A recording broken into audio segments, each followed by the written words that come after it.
Today I'd like to do a quick review of one of my favorite stones, the 800 grit King Neo. Now, this stone I bought from Triple B Handmade. It is a 800 grit silicon carbide splash and go stone, specifically green silicon carbide. Now, what separates silicon carbide from traditional ceramic stones, this is a Pride Abrasive 1000, is the overall hardness. Now, to generalize, on the Mohs scale, MOH, this is about a 9.0. This is a 9.4. Now, simple steels like H1, HCR13 MOV, okay, they're composed of not only just the matrix, but the actual carbides themselves. Now, if you start looking at the scale of carbide hardness, silicon carbide is able to outcut more carbides than the aluminum oxide. I believe there's only two that might be slightly harder: vanadium monocarbide and niobium monocarbide, but this covers more range when it comes to capability of actually cutting a carbide. Now, at 800 grit, it is a medium stone. So it's not going to do anything very well, but it'll do things adequately. So if I was a freehand sharpener, this would be something to consider because it covers everything. It is not the best coarse stone for stock removal, and it is not the finest stone to put the final high polished edge. However, it is a great maintenance stone if you wanted to finish off of a diamond progression, or it's a standalone stone if you wanted to do something like Rex 45 M4 4V. Works very well. I prefer it that way. Or you could even do touch-ups. So let's say you set your final edge on a 1000 grit stone. This is a vitrified CBN 1000. And once that edge starts getting dull, you could just do honing passes on there versus a strop. Now, I like this better than a strop because the strop is disposable. This one has abrasive that I could wear down, maintain. And finding your angle is really simple. All you got to do, lay the knife flat, start moving across. Once it locks, lower, and then you're good to go. That's your sharpening angle. Now, steels like S90V and K390, they start getting into the very hard carbides. And a lot of people, especially on the spyderco forums, okay, they are traditionalists. It's not a bad thing. But what they always use is the sharp maker and the preset angles. They'll use the CBN rods at either 20 degrees or 15. And then they'll follow up with the medium rod, the fine rod, the ultra fine rod. Now, I prefer freehand sharpening in hand because it offers me versatility and I can adjust the angles depending on my use. If I'm not seeing any damage when I'm cutting through my normal everyday tasks, that tells me that I could actually start thinning it out and I could start lowering the edge angle to start pushing more performance. Most people are just content with just the sharp maker preset angles, and if it makes them happy, so be it. Okay? Now, what I did with this stone was I actually marked 6 locations so I could measure 6 places on the stone to see if I was wearing unevenly with calipers. Now, they say the stone is splash and go, but I noticed it started to become more thirsty. So what I started doing was start applying some honing oil on there every so often. Put that on there, hydrate the actual magnesia bonder, and so I would just take a stone like this underneath my sink, pour some water over there, watch how it actually evaporates, apply a little bit more if necessary, watch it evaporate, boom, apply it again, and I want the water to be pooling on top. Now, this stone will work very well for you if you actually maintain it. That requires conditioning every so often. Cleaning, I like using Barkeeper's Friend. That seems to work. I tried baking soda, it didn't work too good. I like Barkeeper's Friend. Now, the last knife that I actually sharpen for funsies and not my testing was the K390 Police. Now, when it comes to K390, you're looking at 17% carbide volume. I didn't have this Rockwell tested, but my Delica, it actually Rockwell tested 66. So I have fair reason to believe that this is right around that range. Maybe a little softer, maybe a little harder, I don't know. It's a range, so it's just a guesstimate. Now, serrated edges, okay, are fun to carry, in my opinion, from time to time. However, this is absolutely new to the industry, pushing something with this amount of hardness and that carbide volume, something we've never seen before. A lot of love for the Spyderco serrations on the forum. However, these have soft matrix hardness. The ceramic is able to actually cut and shape the carbides. It's going to have a burnishing effect when it comes to something like K390. Now, they want you to set it to the 20 degree or 15 degree and do your little swipes, follow the video. I normally don't do that.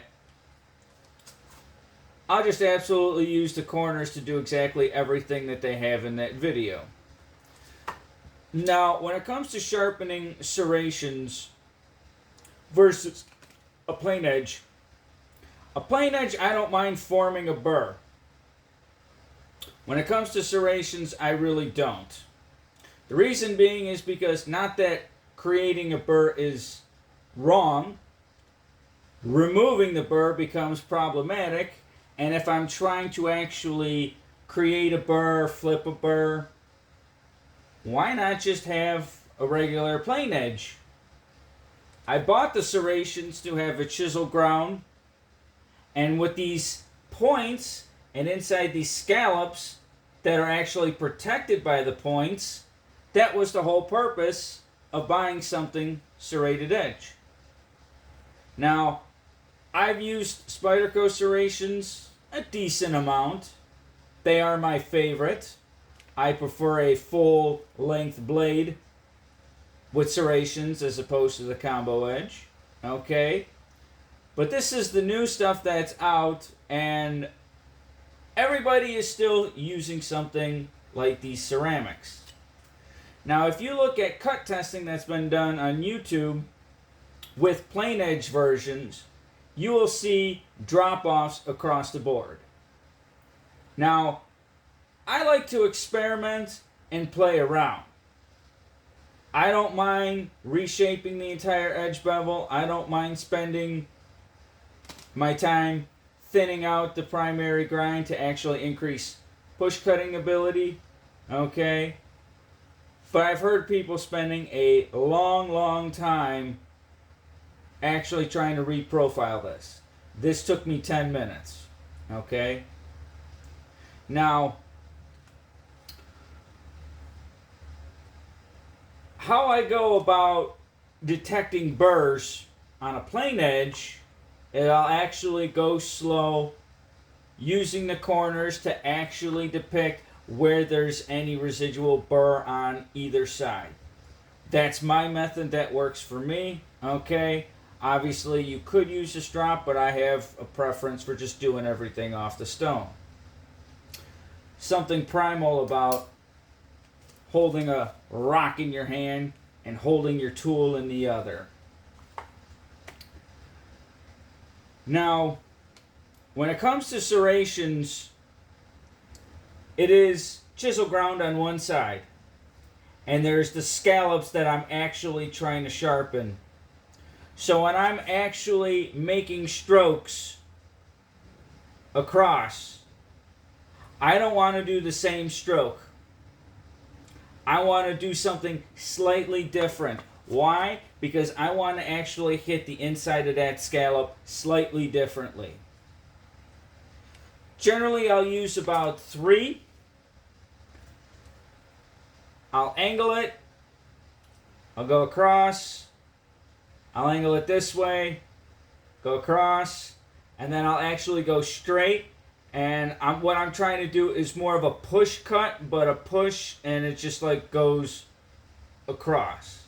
Ideally, you want the tip to actually hit the corner, the very end, so you get the maximum length of your stone. Now, once I do those 3 passes, okay, sometimes I'll actually do another set.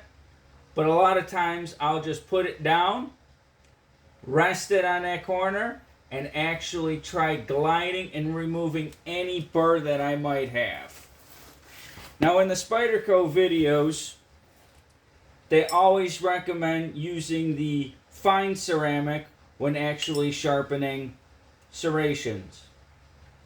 Now if you're reprofiling serrations, I feel like the Spyderco ceramics are too fine, and I'd go something like a fine India stone. I use this to sharpen up some garden tools, and I still need to clean it up and possibly condition it, but for reference point, a 400 grit ceramic, and then go to the medium, and then go to the fine. If you want to use something like these CBN rods, okay, obviously you're going to have to go extremely slow because of the nature of the CBN themselves. It's electroplated. But something like these 2 guys,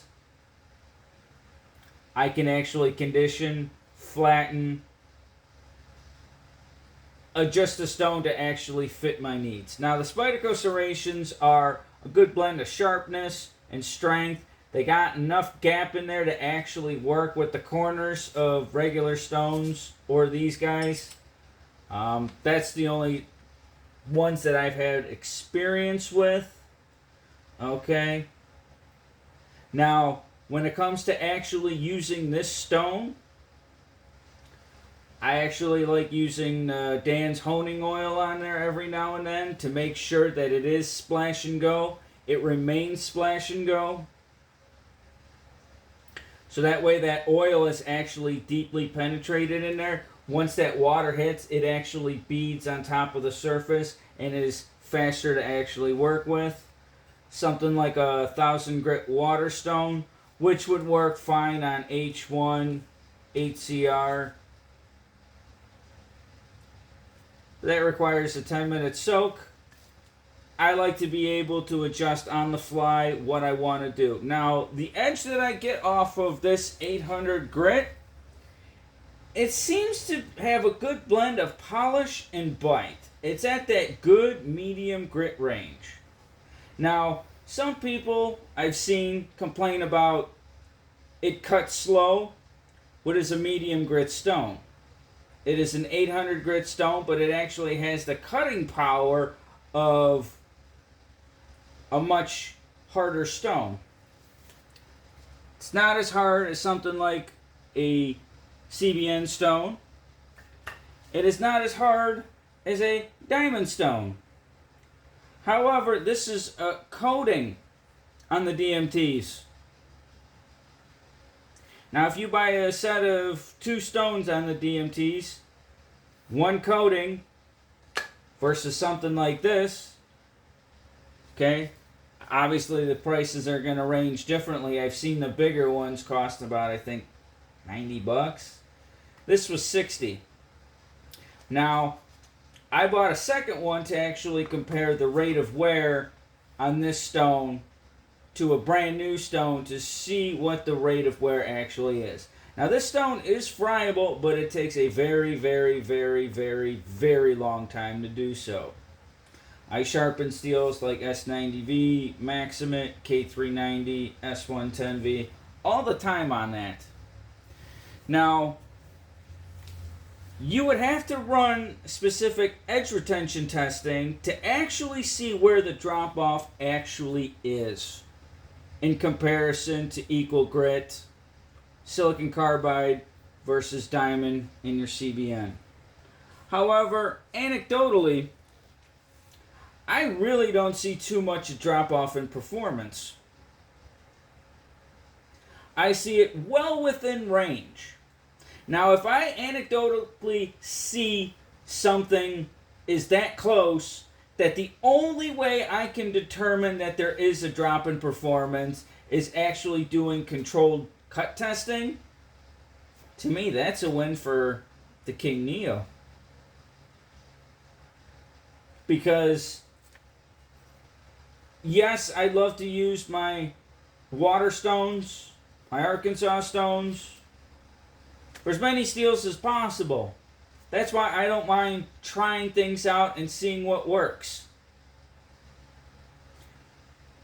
Usually the first 4 edges or so, I'm usually adjusting the knife to how I like to cut with it and what I can actually push performance. Some people are absolutely content with just leaving with something on preset angles. Now, I like freehand sharpening. I like the stone in hand, okay? But even this base offers you a lot of versatility when it comes to actually having a base. You can even keep this like in your kitchen or whatever if you want to do a quick touch-up. The stone is large enough. You're just going to have to condition it and keep it actually, obviously keep it clean and keep it, obviously, condition when it starts getting glazed. But this to me is a standalone stone that I think is not the best, but it does so many things so well that it can't be overlooked. Obviously, some people are going to stick with the water stones, and that's absolutely fine. But when you start getting into these high hardness, high carbide volume, high or hard carbide types, you need to start looking into something like this. These will work, okay? However, look at the shelf life on something like this where you actually have to be gentle with. This you can actually apply pressure to. If you wanted to do thinning, okay, this stone will actually do it. It's going to be rather slow. And obviously, if you want to do major thinning or major chip removal, it's not the best stone, but yes, it can be done. Okay? Now, the green silicon carbide is slightly harder than the black that you find on the Norton crystallons. I like the fact that this is splash and go. Now, the Gritomatics, I've only got the fine grit stones, and they require a little bit of soak. I prefer something that I can just pull out, throw some water on, boom, knock it out. 2 minutes later, I'm done. And I got an edge that'll actually last a very, very long time. I hope that's cleared up on how I actually sharpen serrated blades. Okay? Now, serrated blades, I actually like doing touch-ups. Once I reset the angle, how I see fit. Okay? Now, generally, you're going to start running into bumps, okay? You're going to start running. Okay? Now, I don't know if you heard that. It actually sounded very, very quiet because I have it profiled to where I want it. Now, when you do your 3 strokes, you just want to remove that burr, and obviously I recommend going slow. This stand offers you a good bit of clearance, okay? And if you wanted to be ambidextrous, you could just obviously go to the other side, okay? If you wanted to go the other way, okay? But obviously I feel like find out what works for you, and maybe give K390 serrations a shot if you got the right stones to actually work with it. Just because something worked on H1 doesn't mean it's going to work on this. And if it's taken you so long, there's obviously something problematic in my opinion. And you didn't have to go as extreme as I did. You could actually lower the angle down maybe 1 or 2 degrees every sharpening session. Okay? But the joy of using something like a serrated edge is those points protecting those scallops. Now, I used to like using serrated edge when I was actually gutting carpet. And there's some other odd end uses that I actually like to see fit. I'm still thinking about doing a cut test for serrations because I don't think a good, decent cut test exists for serrations. But that's still in the brainstorming phases, and I haven't decided fully what I want to do yet. That is my opinion. I hope I've expressed myself clearly, and have a nice day.